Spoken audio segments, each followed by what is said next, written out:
today we're going to be talking about de-stressing on the home front. I don't know if you remember back in 1991, you had these three weather fronts that kind of converged together up in the Northeast, and they created this massive storm called the Halloween storm, better known as the perfect storm. How many of y'all remember the movie?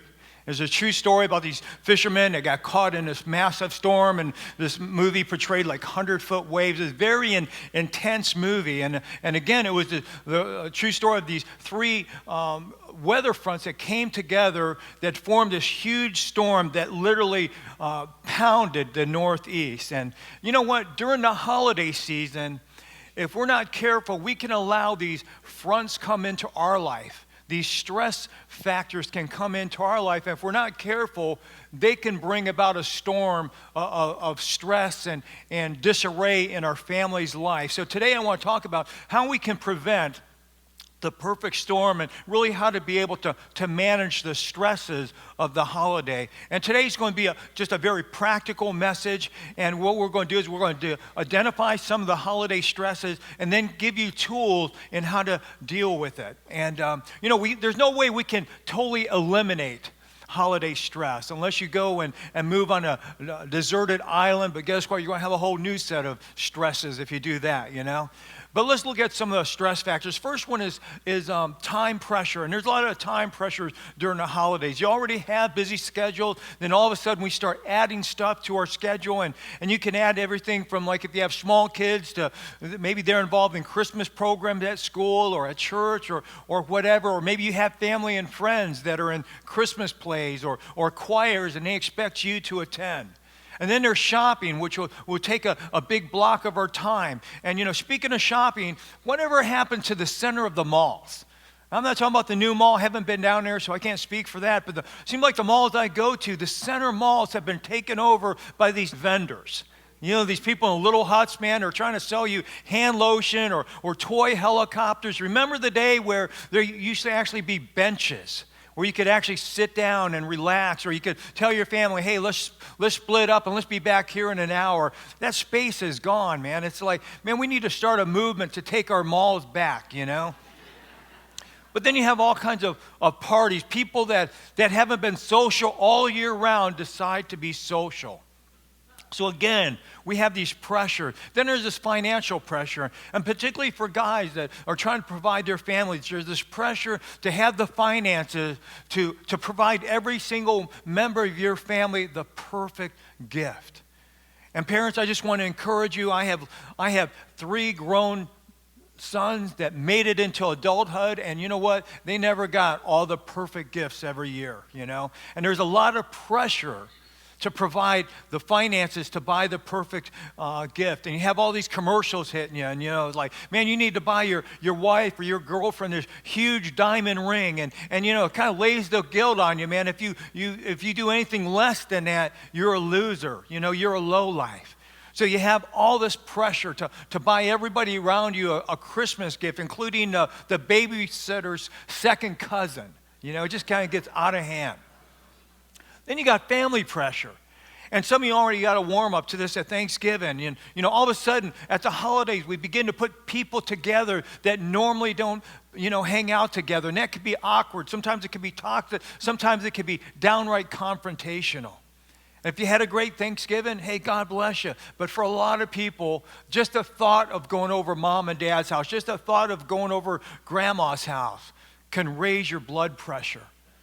And then there's another kind of pressure that can come our way, and that's the memory pressures. I don't know if you heard about the young guy. He was at Walmart, and he noticed this elderly woman kind of following him around, and he would stop, and he would stop, she would stop. He would turn to look at her, and she would quickly turn away, and she followed him through the whole store. And finally, he's towards the front. He's getting ready to get in line to pay for his stuff, and she goes up to him and said, man, I hope I'm not making you feel at ease, but you look just like my late son. And, at this Christmas time, I'm feeling it, and I'm really sorry if I made you feel uncomfortable. He said, ma'am, that's okay. And she said, would you grant me a Christmas wish for this little old lady?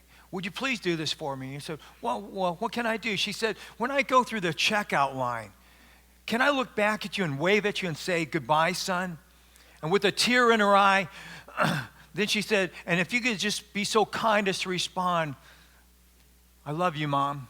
Would you do that? And he said, man, I'll do anything. I'll be glad to do that. So she gets in line and she pays for her stuff and she glances back and he's a couple people behind him and she waves at him and just said, hey, we'll see you, son. And he looks at her and says, hey, I love you, Mom. And he just went overboard and said, hey, I'll see you Christmas Eve. I love you. And so she takes off.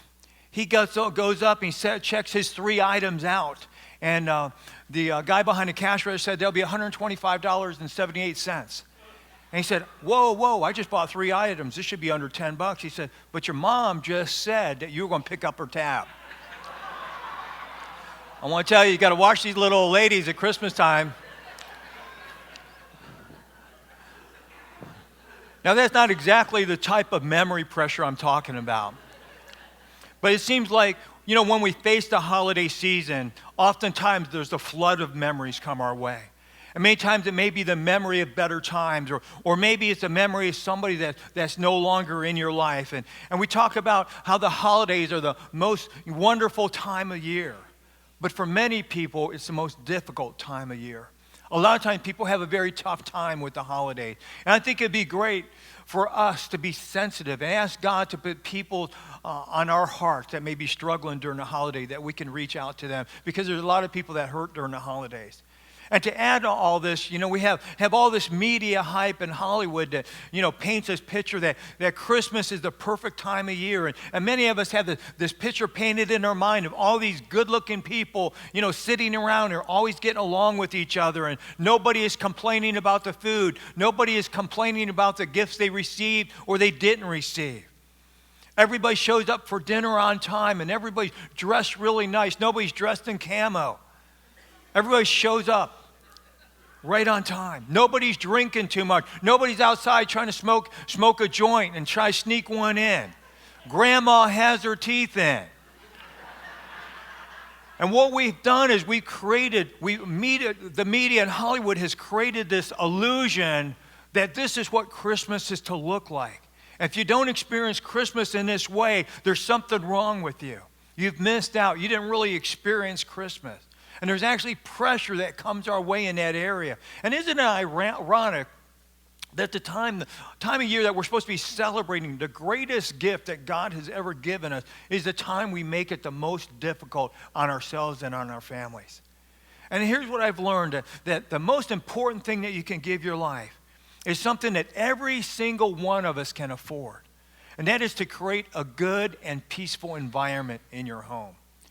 Proverbs 17:1 says that better a dry crust with peace and quiet than a house full of feasting with strife.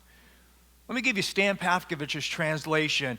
God would rather have you eat a bologna sandwich and Cheetos and be in a house filled with peace rather than having a honey-baked ham in a house filled with strife.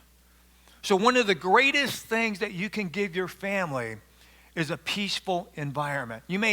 People may say, well, you know what, but we've got to make memories for our kids. Well, the greatest memory that you can give your kids is a peaceful environment. Let's talk about how can we do that. And what I want to do is I just want to share some things that I've learned, some things I've learned the hard way. Because as we know, God doesn't want us filled with anxiety. He doesn't want us all worried. He doesn't want us all stressed out. So let's talk about some ways that we can manage the holiday stress. Sorry, I'm having a little problem with dry mouth this morning. Proverbs 20:18 says this: plans are established by seeking advice, so if you wage war, obtain guidance. You may say, Stan, are you talking about like holidays or war? In some cases, yes. Can you say Black Friday? Here's some news headlines. Man, this is from this past year's Black Friday. Shoppers brawl over Barbie doll at Walmart. Cops pry women off TVs. Shoppers literally stealing items from other people's carts. Man tries to wrestle away home theater system. Brawl hits UK, scuffles and wrestling. Women fight over cheap underwear. Hey, for the record, You will never see guys fighting over buying underwear. That's why it makes such a good Christmas gift for us guys, because we never buy underwear, okay? But what's this passage saying? It's saying anything that is high risk, we need to plan. So what we need to do is really sit down ahead of time and just really look at simplifying things. Begin to look through the holiday calendar. Begin to ask God, God, help me to simplify things. And here's the first thing is time and money. Begin to manage time and money. On the money side, here's some simple wisdom. Simply make a budget. I know some people think that's a curse word, but I want to tell you, actually it's a good word, because if you actually have a budget and you stick to it, you won't wreak havoc with your credit card. When January statement comes by, you won't fall into the huge depression in January. Man, you come up with a budget and you stick to it. It sounds so simple, but I want to tell you, it can relieve stress in your life. It can relieve a lot of pain in your life. On the time side, pull out your calendar and start planning. Look at, you have all this stuff. Hey, we can do this. No, we can't do this. And eliminate those things that suck the life out of you. You don't have to accommodate every single thing that comes your way. Look for ways to simplify your life. Personally, I don't do live Christmas trees anymore. I did when my kids were little. It was a family tradition. We went out, bought the live Christmas tree. I never found any pleasure in that. I always bought too big of a Christmas tree thing, and I had a stand like this, and a Christmas, stem was like this, and it's always this nightmare. And, if you're into that, that's great. For me, that didn't bring me any pleasure. I did it for my family. Back when my kids were little, man, I used to make the outside of my house look like a winter wonderland. Man, all we have right now is Christmas tree, and Karen really decorates the inside of the house really nice. Man, that's, what we've learned to do? Our family tradition now is my grandkids spend a night, and I map out. I spend time finding all the spectacular light displays between Sarasota and Tampa. We go out and have dinner, and we see all the winter wonderlands in other people's front lawns, okay? I've learned, okay? And I've watched this. I've watched people spread themselves thin. I've been there. I've spread myself too thin. I wear myself out, not really enjoying the holidays. Man, simplify life. Try to plan and stick to a routine, man. If you're watching your weight, keep it within the boundaries. Have a cheat night here or there, but you know what? You may have to pass up on that piece of German chocolate cake that's 42 layers high and 1,000 calories in each bite, man. You may just say no to it because you don't want to be one of the statistics. Statistic is majority of Americans gain 5 to 10 pounds during the holidays. Keep it between the lines, man. Set those boundaries and stay within them. Here's another example. Manage expectation. Don't get caught up in a cultural trend. We have all this media coming at us, all these commercials, man. This is what Christmas got to look like. When you stand before God, you don't have to give an account. He's not going to ask you, why in the world did you not buy that 100-carat diamond, ring from Jared Jewelers when they advertise it on TV? You're not having to be accountable for that. There's this illusion that Christmas has to be a certain way. I want to talk to single people here this morning. Don't define your life by a day. Sometimes people spend Christmas and New Year's by themselves, and the enemy has a heyday in their mind. Man, you don't have a date for New Year's Eve? You don't have any family to go to for Christmas? Man, you are an ultimate loser. Listen, that is not coming from God. Don't let the enemy get into your head. Don't define your life by a day. If you don't have anybody for Christmas, maybe pray and ask God to show you somebody that you can come alongside and bless. Or maybe volunteer somewhere. Or just, man, have your own game plans. Just say, hey, listen, I'm not going to get out of my pajamas today. I'm going to kick back. I'm going to have hot chocolate. I'm going to read this book I've been wanting to read. Don't let the enemy beat you up. God is God before Christmas. He's God after Christmas. And He's God on the day of Christmas and New Year. Just let all that other stuff go. And on the subject of expectation, put your expectations in God. not in Christmas magic. You hear all this hype about Christmas magic. And I love watching the Hallmark movies this time of year, man. I'm a sucker for that. I know I'm a guy, I love action movies. I want you to know that, okay? But I like Hallmark movies, But everything, man, everything's resolved by Christmas. That Uncle John who's been grouchy and bit everybody's head off all through the year, all of a sudden he becomes gentle Ben. He becomes a loving guy that gives all the neighborhood hot chocolate Christmas Day. Or you have Aunt Mary who cusses like a sailor and she backstabs everybody in the family. She has such a tongue, she can sit in the kitchen and can lick a fork in the living room without even getting up. We'll find out if you guys were paying attention. And she turns into Mother Teresa on Christmas morning. Listen, there is no such thing as Christmas magic. And a lot of times people put all this hope and expectation. Here's what Psalms say: my soul waits silently for God. Alone my expectations are from him.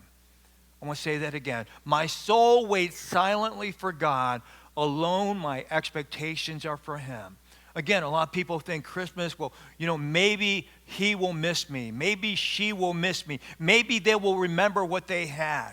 Or maybe they'll be nice this Christmas. Hey, you know what? I'm going to put my little girl in this Christmas princess dress, and maybe she won't pitch a fit on Christmas Day. Can I tell you something? If she was a brat 364 days, Christmas magic has not going to make any difference, okay? She's going to be a brat on Christmas Day. But again, everybody thinks, hey, it's Christmas. Everything's going to be wonderful. Everything's going to be great. Let me just explain to you what's going on in our house this year.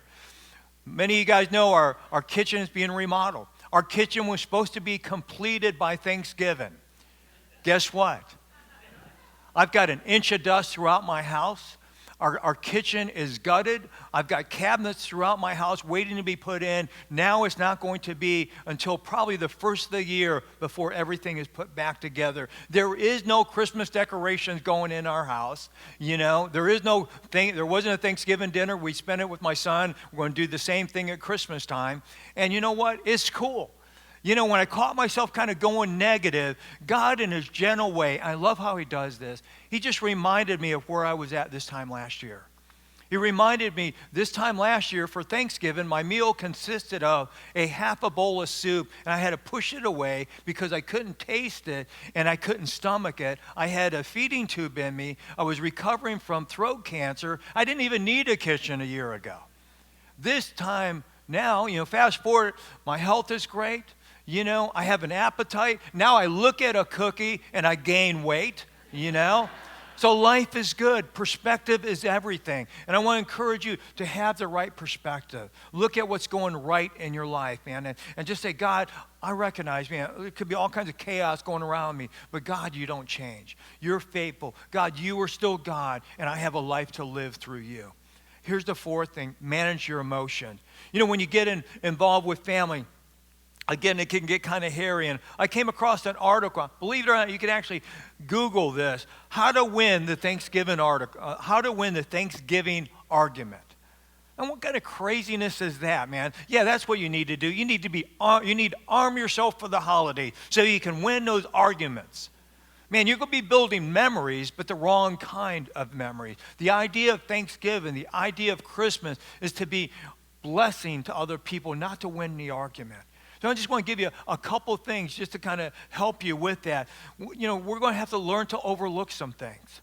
Look for ways to connect where you can. And there may be some things that happen that come your way. Somebody may say something, you say, man, I can't even believe they said that. When families get together, maybe you're the head of your family, but you know what, you have an uncle and aunt, or maybe your grandparents still treat you like that little kid. You know what? You're not going to change. The concrete has hardened in their life. Just let it go. Or maybe your brother and sister brings a date that is bad news. And that person rubs you the wrong way. And you're just biting your tongue, man. It's just irking you. Man, here's what I've learned, man. Just sometimes you don't have to respond. And as a believer, here's a couple things I've learned. Proverbs 15:1 says this: a gentle answer turns away wrath, but a harsh word stirs up anger. Make it your goal just to be quiet. Make it your goal, not to have to win the argument. I used to be a guy that always had to one-up somebody. I always had to walk away winning the argument. Man, those days are over. Just learn to as James say, you know what? Be quick to listen, slow to speak, slow to anger. And if you can really latch on to that, when you're around those frustrating relatives or friends or whatever, it'll help you have a peaceful time rather than a stressful time. And here's the last one. Manage the Christmas memories.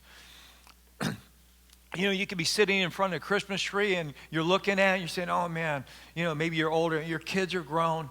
Man, they're living, cross country. And all of a sudden, man, you start going there mentally. And all of a sudden, like this wave of nostalgia kind of, sweeps over you. You know what? It's okay to have memories.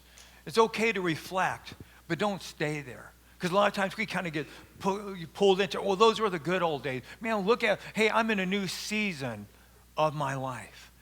And, there may be somebody here today, maybe you've lost a loved one, or maybe you've gone through a divorce, or maybe your kids have gone a direction that is negative. And if you're not careful, memories can come and bite you. They can come and really assault your soul.